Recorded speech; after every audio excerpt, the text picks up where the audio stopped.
Perkenalkan, kami dari kelompok 10 yang beranggotakan Anissa Putri Safitri, Dinda Fatia Zahra, Eliza Putri Maharani, dan Silviana Tridamayati.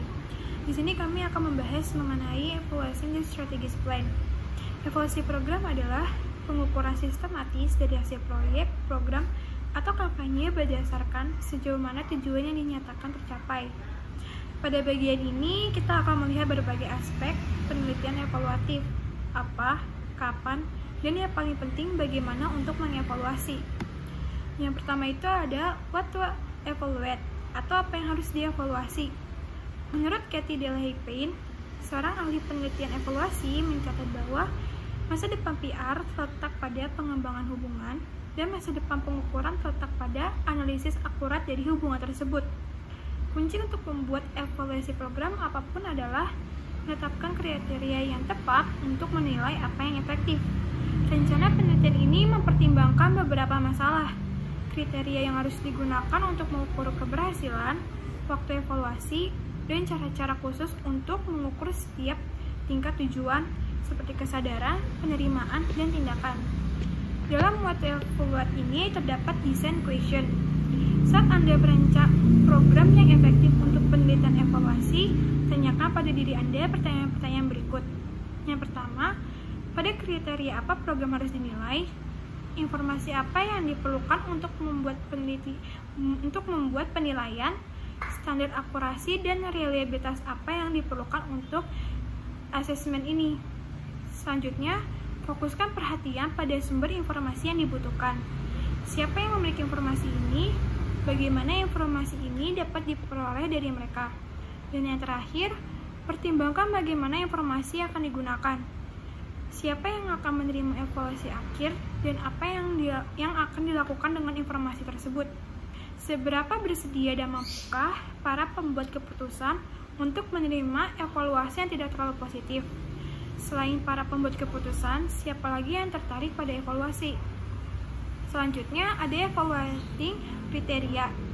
Kriteria ini disebut metrik, standar pengukuran untuk menilai hasil dari suatu program atau proyek. Metrik apa yang harus kita gunakan? Standar yang sesuai bervariasi dengan tujuan dan taktik, tetapi berikut adalah beberapa pedoman umum. Kriteria evaluasi harus bermanfaat bagi organisasi dengan secara jelas dikaitkan dengan tujuan yang telah ditetapkan. Yang kedua, realistis, layak, dan sesuai dengan biaya, waktu, dan sumber daya lainnya. Yang ketiga, etis dan bertanggung jawab secara sosial. Yang keempat, kredibel karena didukung oleh data yang akurat. Dan yang terakhir, disajikan tepat waktu. Berikut adalah beberapa kategori metrik evaluasi yang sesuai untuk masing-masing dari 3 jenis tujuan. Yang pertama ada to evaluate awareness objective, yaitu metrik liputan media dan perhitungan tayangan media. Yang kedua, metrik survei kesadaran pasca kampanye. Selanjutnya ada to evaluate acceptance objectives. Yang pertama itu ada metrik tabulasi permintaan informasi, metrik survei sikap atau pendapat pasca kampanye. Yang ketiga, tabulasi surat, email, dan panggilan telepon yang menyatakan minat atau dukungan. Dan yang keempat ada metrik evaluasi audiens pasca acara. Dan yang terakhir ada to evaluate action objective. Yang pertama, metrik ukuran hasil seperti penjualan tiket, kehadiran, keanggotaan, donasi, dan sebagainya. Yang kedua, langkah-langkah perbaikan. Dan yang ketiga, metrik perubahan organisasi atau lingkungan. Selain itu, bersiaplah untuk mengidentifikasi dan mengevaluasi hasil kampanye yang tidak direncanakan. Karena terkadang kampanye menghasilkan reaksi di luar apa yang diantisipasi. Nah, hal reaksi ini mungkin positif atau negatif di mata organisasi. Tapi ada baiknya mempertimbangkan hasil yang tidak direncanakan dan konsekuensi yang tidak diinginkan. Jika tidak ada alasan lain selain itu dapat dimasukkan ke dalam kampanye serupa berikutnya. Yang kedua ada when to evaluate. Ada 3 tahapan dalam proses evaluasi program yang berkaitan dengan waktu, laporan pelaksanaan, laporan kemajuan, dan evaluasi akhir. Yang pertama itu ada implementation report. Poin potensial pertama untuk evaluasi adalah melacak implementasi setiap taktik, memastikan bahwa itu berjalan sesuai rencana. Catat setiap kesulitan yang dihadapi dan bagaimana mereka atau mungkin diselesaikan. Selain itu, perhatikan nama orang atau kelompok yang bertanggung jawab untuk setiap taktik. Mungkin juga berguna untuk memasukkan informasi anggaran. Yang kedua itu ada progress report. Laporan kemajuan adalah evaluasi awal di mana perencanaan dapat membuat modifikasi strategis saat mereka mengimplementasikan program lebih lanjut. Jenis evaluasi dalam proses ini penting untuk program hubungan masyarakat dan komunikasi pemasaran. Setelah proyek, percontohan, dan mengikuti setiap fase penting dalam satu program, evaluasi apakah program berjalan seperti yang direncanakan. Ajukan pertanyaan, apakah pesan yang disebarluaskan seperti yang diharapkan? Apa mereka dipahami? Apakah orang-orang yang merespons seperti yang diharapkan? Jika jawaban ternyata tidak, masih ada waktu untuk melakukan penyesuaian sebelum sisa program diimplementasikan. Evaluasi semacam ini memungkinkan rencana hubungan masyarakat menjadi dokumen yang meningkatkan suasana komunikasi terbuka. Hal ini memungkinkan organisasi perencanaan untuk dipengaruhi oleh lingkungannya dan oleh publiknya. Yang ketiga ada final report. Laporan akhir kadang-kadang disebut laporan sumatif, meninjau keseluruhan program. Mereka mengukur dampak dan hasil untuk berbagai taktik. Evaluasi akhir mengukur seberapa baik taktik mencapai apa yang mereka rencanakan untuk dicapai, yaitu berbagai tujuan. Yang ketiga, how to evaluate. Pertimbangkan 5 tingkat evaluasi: judgmental assessment, communication output, awareness, achievement, and action. 1. Judgmental assessment. Evaluasi yang dibuat berdasarkan firasat dan pengalaman disebut penilaian yang menghakimi. Jenis umpan balik informal ini kadang-kadang disebut evaluasi set of the pants. Tidak jarang dalam hubungan masyarakat dan komunikasi pemasaran. Pendekatan ini didasarkan pada pengamatan pribadi yang dapat menjadi kekuatan dan keterbatasan. Beberapa evaluasi penilaian, meskipun informasi dapat membantu organisasi, penilaian yang menghakimi juga dapat membuai Anda untuk menerima begitu saja apa yang seharusnya Anda analisis. Evaluasi yang efektif membutuhkan analisis yang cermat. Jangan hanya mengandalkan yang sudah jelas, karena yang tampak nyata terkadang tidak. 2. Communication output. Mengukur produk komunikasi dan distribusi adalah fokus evaluasi output. Metode yang berkonsentrasi pada pengembangan dan penyajian pesan. Sebagai metode evaluasi, metode ini tidak terlalu efektif. Output mungkin merupakan tugas yang diperlukan dilakukan, tetapi sebenarnya bukan alat pengukur yang efektif. 1. Produksi pesan. Beberapa teknik penelitian evaluasi hanya berurusan dengan apakah pesan itu dihasilkan. Pengukur produksi pesan mengkuantifikasi hasil kerja kantor hubungan masyarakat, tetapi tidak lebih dari itu, meskipun mungkin berguna untuk ukuran kinerja pekerja individu. Jangan tertipu dengan berpikir bahwa itu adalah ukuran efektif dalam program. Yang kedua, distribusi pesan. Pendekatan lain untuk evaluasi kesadaran berfokus tidak hanya pada produksi pesan, tetapi juga pada distribusi dalam kategori penilaian, berfokus pada kontak media dan menanyakan berapa banyak rilis berita yang dikirim melalui post, fax, dan tweet, diposting di blog atau diunggah ke situs web. Yang ketiga, biaya pesan. Jenis pengukuran lainnya berhubungan dengan biaya pesan. Pendekatan ini menganalisis beberapa banyak uang yang dikeluarkan organisasi untuk menyampaikan pesan. Untuk media berbayar seperti brosur atau iklan, organisasi hanya membagi biaya sarana komunikasi dengan beberapa kali pesan tersebut direproduksi. Yang keempat, nilai publikasi. Komitmen pengukuran masyarakat, Humas telah mengembangkan sistem poin yang sekarang digunakan oleh sebagian besar lembaga hubungan masyarakat Kanada, disebut Media Relation Rating Points atau MRP.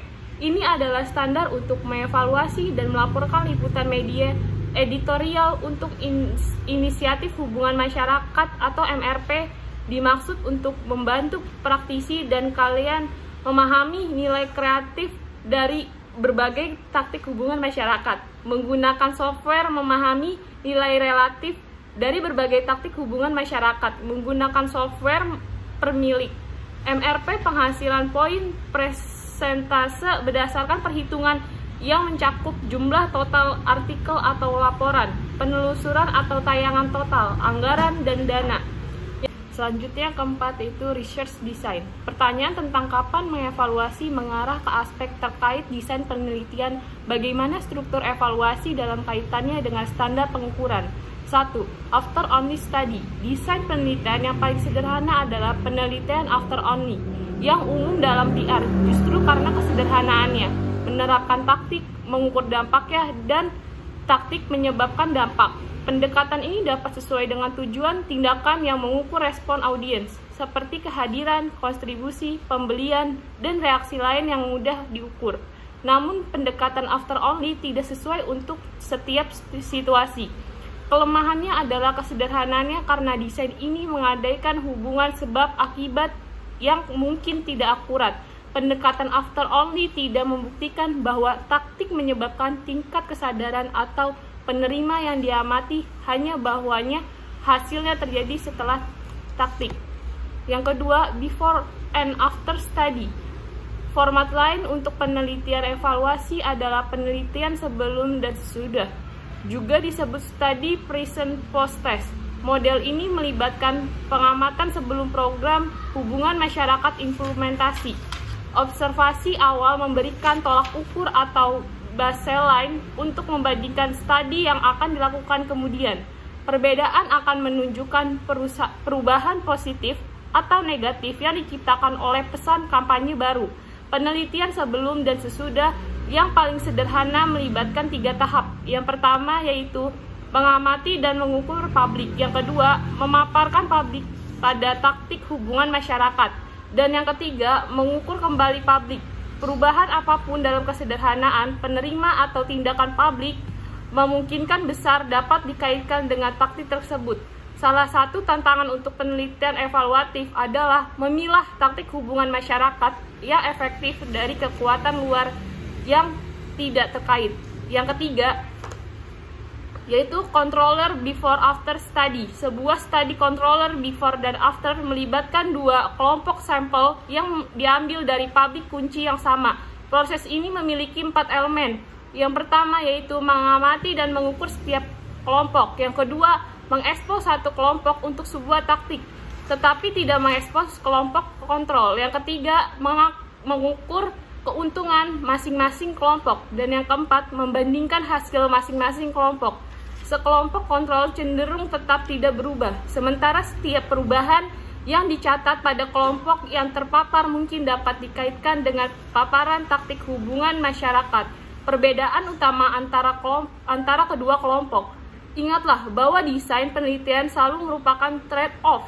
Perencana strategi harus membuat pilihan yang mempertimbangkan pentingnya program, keakuratan, dan keandalan informasi yang akan diterima, dan sumber daya yang dibutuhkan atau waktu atau personel, keuangan, dan sejenisnya.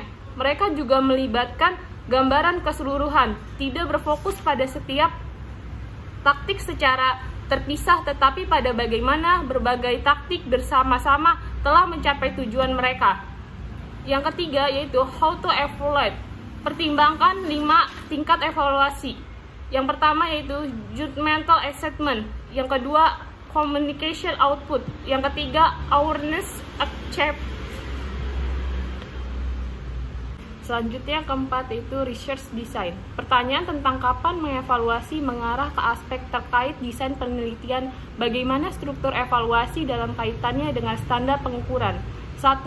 After only study. Desain penelitian yang paling sederhana adalah penelitian after only, yang umum dalam PR justru karena kesederhanaannya, menerapkan taktik, mengukur dampaknya, dan taktik menyebabkan dampak. Pendekatan ini dapat sesuai dengan tujuan tindakan yang mengukur respon audiens, seperti kehadiran, kontribusi, pembelian, dan reaksi lain yang mudah diukur. Namun, pendekatan after only tidak sesuai untuk setiap situasi. Kelemahannya adalah kesederhanaannya karena desain ini mengabaikan hubungan sebab akibat yang mungkin tidak akurat. pendekatan after only tidak membuktikan bahwa taktik menyebabkan tingkat kesadaran atau penerima yang diamati, hanya bahwanya hasilnya terjadi setelah taktik. Yang kedua, before and after study. Format lain untuk penelitian evaluasi adalah penelitian sebelum dan sesudah. Juga disebut study present post test. Model ini melibatkan pengamatan sebelum program, hubungan masyarakat implementasi. Observasi awal memberikan tolak ukur atau baseline untuk membandingkan studi yang akan dilakukan kemudian. Perbedaan akan menunjukkan perubahan positif atau negatif yang diciptakan oleh pesan kampanye baru. Penelitian sebelum dan sesudah yang paling sederhana melibatkan 3 tahap. Yang pertama yaitu mengamati dan mengukur publik. Yang kedua, memaparkan publik pada taktik hubungan masyarakat. Dan yang ketiga, mengukur kembali publik. Perubahan apapun dalam kesederhanaan, penerima atau tindakan publik memungkinkan besar dapat dikaitkan dengan taktik tersebut. Salah satu tantangan untuk penelitian evaluatif adalah memilah taktik hubungan masyarakat yang efektif dari kekuatan luar yang tidak terkait. Yang ketiga, yaitu controller before after study. Sebuah study controller before dan after melibatkan 2 kelompok sampel yang diambil dari publik kunci yang sama. Proses ini memiliki 4 elemen. Yang pertama yaitu mengamati dan mengukur setiap kelompok. Yang kedua, mengekspos satu kelompok untuk sebuah taktik, tetapi tidak mengekspos kelompok kontrol. Yang ketiga, mengukur keuntungan masing-masing kelompok. Dan yang keempat, membandingkan hasil masing-masing kelompok. Sekelompok kontrol cenderung tetap tidak berubah, sementara setiap perubahan yang dicatat pada kelompok yang terpapar mungkin dapat dikaitkan dengan paparan taktik hubungan masyarakat. Perbedaan utama antara kedua kelompok. Ingatlah bahwa desain penelitian selalu merupakan trade-off. Perencana strategi harus membuat pilihan yang mempertimbangkan pentingnya program, keakuratan, dan keandalan informasi yang akan diterima, dan sumber daya yang dibutuhkan atau waktu atau personel, keuangan, dan sejenisnya.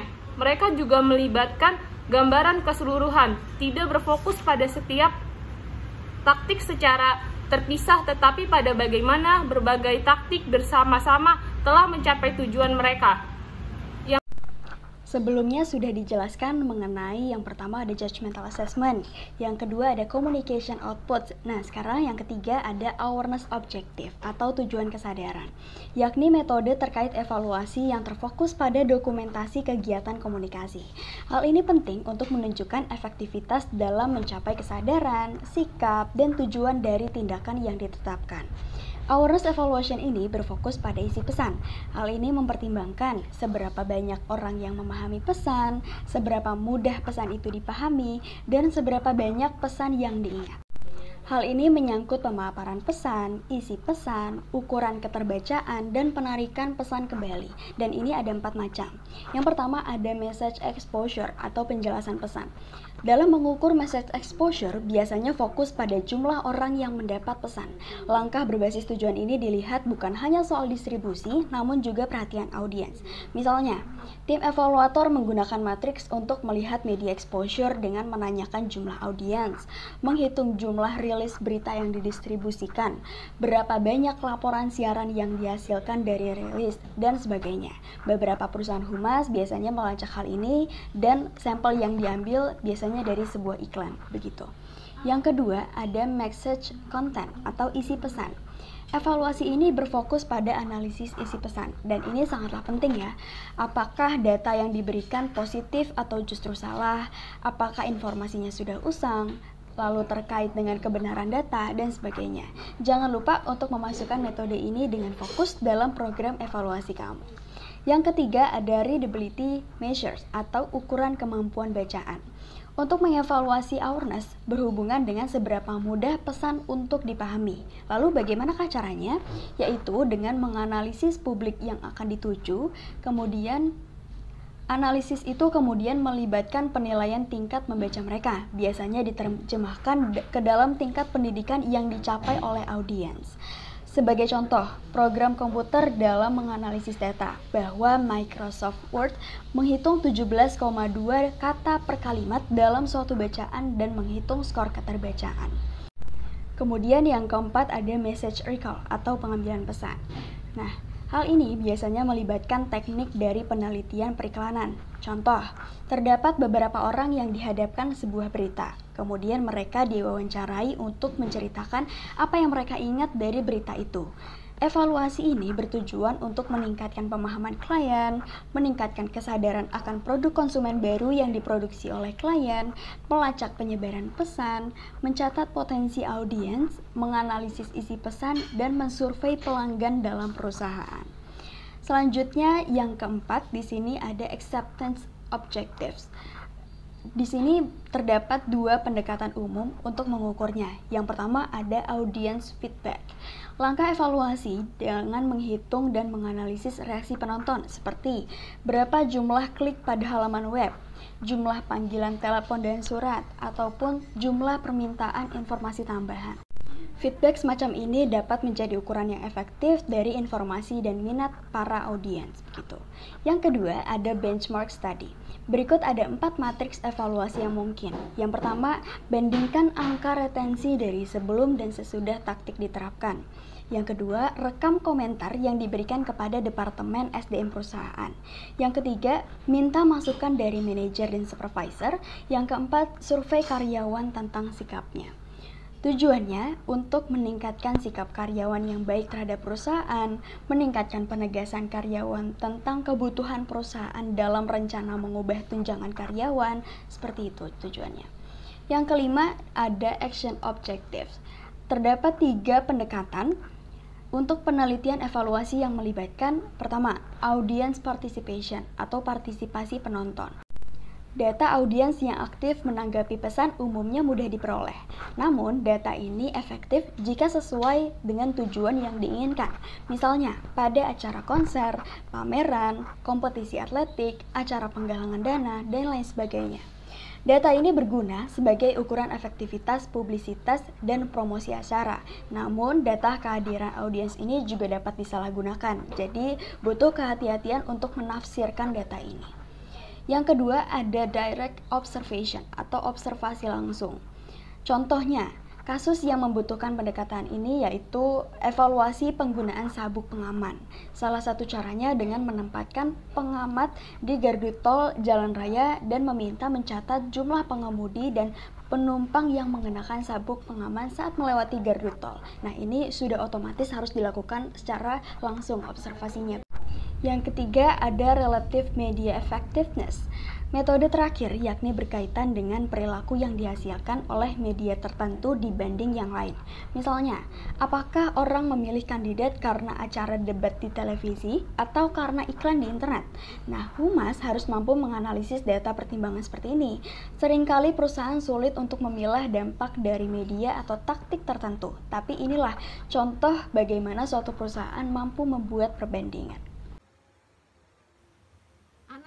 Dan laporan data. Setelah mengumpulkan data melalui berbagai cara, sekarang saatnya untuk menganalisisnya dengan cermat. Cocokkanlah hasil yang diamati dan dilaporkan dengan harapan yang diuraikan dalam pernyataan Anda tentang tujuan. Jika program gagal memenuhi tujuannya, lakukanlah analisis lebih lanjut. Coba pelajari apakah kekurangan itu disebabkan oleh strategi cacat yang mendasari program atau karena taktik diterapkan seefektif mungkin. Pertimbangkan juga jika ada mungkin cacat dalam teknik evaluasi yang digunakan untuk mengumpulkan data. Mengukur dampak sosial media.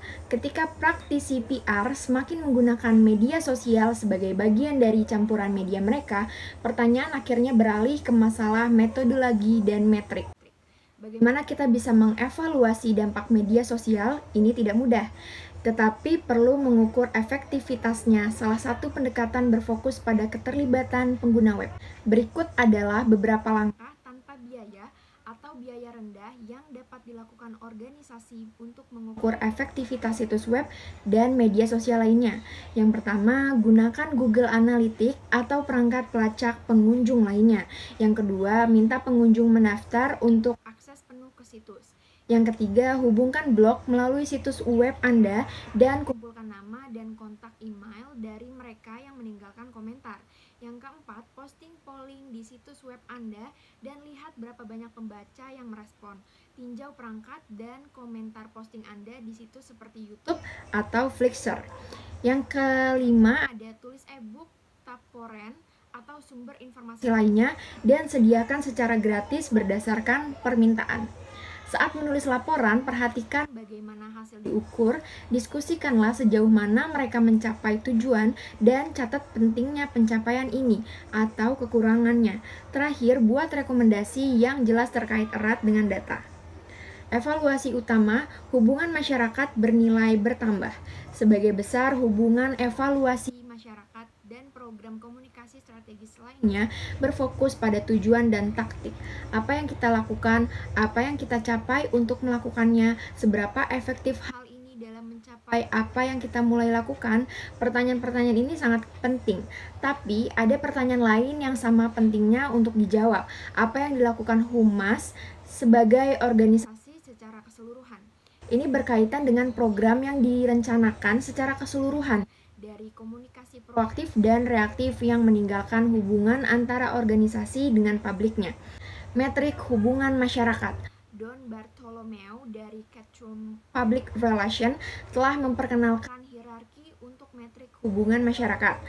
Yang pertama ada metrik exposure, bagaimana publik telah terpapar pada sebuah pesan. Yang kedua ada metrik keterlibatan, bagaimana publik berinteraksi dengan organisasi dan satu sama lain berhadapan dengan pesan.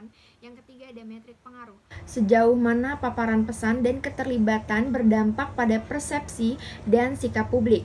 Metrik tindakan, bagaimana publik bertindak atas pesan tersebut.